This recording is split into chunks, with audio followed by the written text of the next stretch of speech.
கண்ணாள கண்டபடி கட்டி போடிடா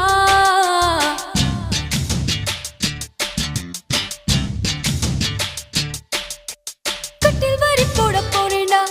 வரியே கட்டி விட்டு கட்டி போடிடா கட்டில் வரி முத்தம் தானடா வரியே மிச்சமின்றி கட்டி மூடிடா கட்டி பூடிடா கண்ணாள கண்டபடி கட்டி பூடிடா எந்த இடத்தில் சுகம் மிக அதிகம் கண்டு